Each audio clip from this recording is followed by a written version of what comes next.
What does the moon make grow? What does the moon make grow? If we sit still and open our hearts enough, the world will come to fetch us. The world wants our awakening. And then all we have to do is say yes. Still, silent, warm, intimate, vast. What happens in the dark? The dream.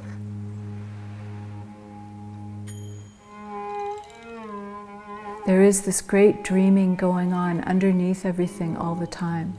And every individual being and thing in the world and in the universe is contributing to that vast communal dreaming. This beautiful question that each of us has is, what's my particular dream? Then each of us has something that we can offer to that dream. And that is our beautiful responsibility, which in our tradition we would call our deep vow.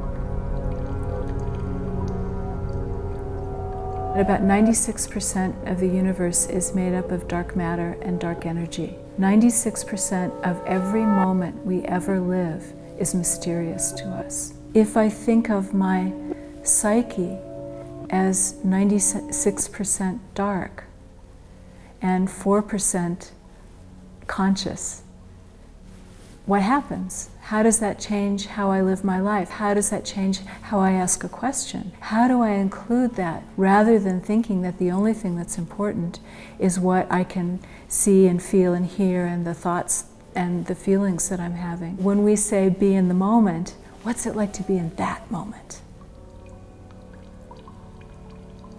Great mysterious. Radiant dark. Dark matter. Dark energy. Dark source. Deep heart mind.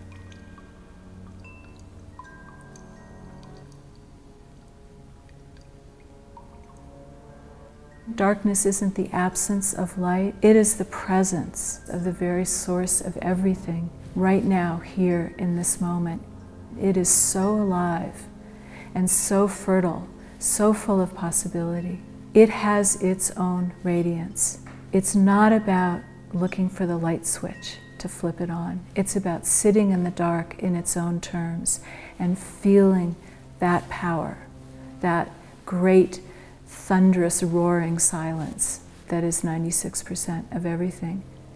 If meditation isn't about sinking us into that and helping us form a relationship with that, I don't know what meditation is about. If enlightenment can feel like, what does the sun make grow? What does the luminosity of the universe make grow? What happens in the dark? If I feel that so much of my experience happens in that dark, how can I not include that as part of awakening? What happens when you marry enlightenment and endarkenment? How does that change our sense of awakening? If enlightenment is a profound experience of the luminous oneness of everything, endarkenment is a profound experience of the radiant dark source of everything and the mystery that it is. How we experience endarkenment is learning to rest on that mystery, to lie back on that fathomless sea and to be comfortable there. Resting. Listening. Wondering. Being surprised. Being permeable. Being fetchable. Trusting.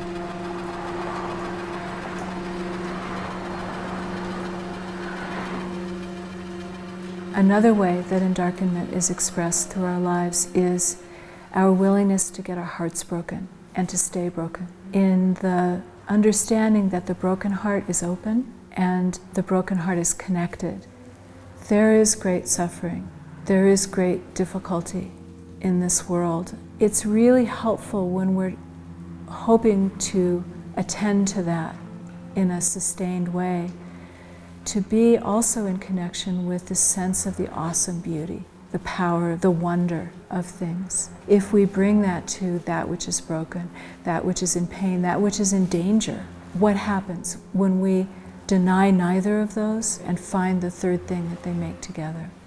So we press our own individual broken hearts up against the great broken heart of the world. And then we ask, what's next?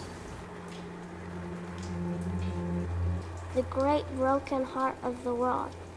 Bodhisattva's wound. Being marked, stained, and dyed. Blessing. Loving.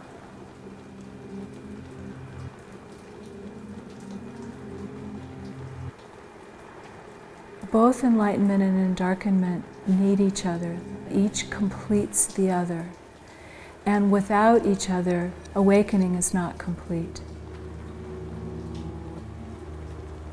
Hazy moon. Dappled light. Loom, well, gate. Flowers fall, unseen path. Deep in the mountains. Lost in the weeds. Riding the currents. Leaning against a tree older than the forest it stands in. Lying down on the dark earth. Seeing spring in budless branches.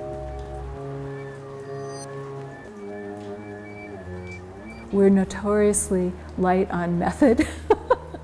And that's because how do you have a method to be the whole universe moving through you?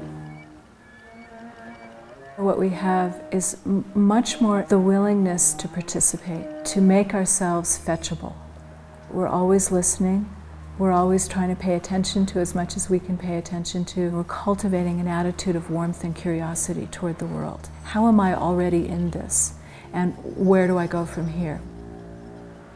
My hunch at the moment is that the world is suffering from an abundance of certainty. It feels like there are a lot of different groups of people very certain about what they're certain about, shouting their certainties at each other and changing no one's mind. Holding things as questions begins to feel more like what's real. We begin to shift our perspective from one of trying to figure things out and get to certainty to one of asking a series of questions that open things up and open things up. Not knowing, Unmaking. Unnaming. Stopping, putting down, letting go.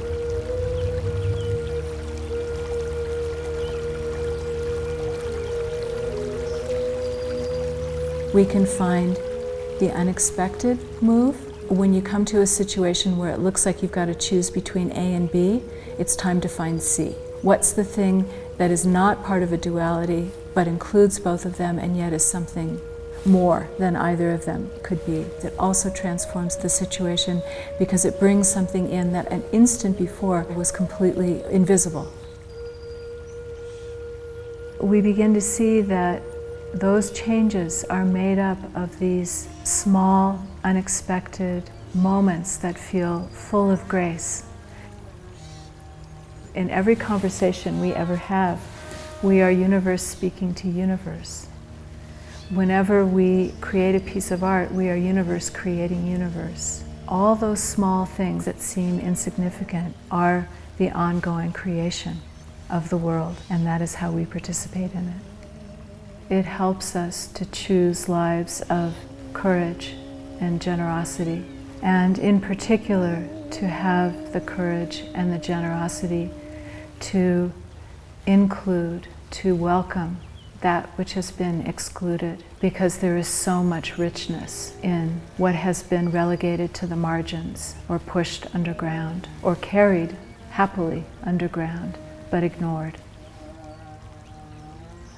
This way is so much about coming to know those deep currents, coming to rely on them, and as a practice to sink wells down into them, to bring what is cool and moist and dark up into our ordinary daylit lives, so that we can help antidote, hearts and minds that can feel as though they're on fire, and even a world that seems so often to be on fire.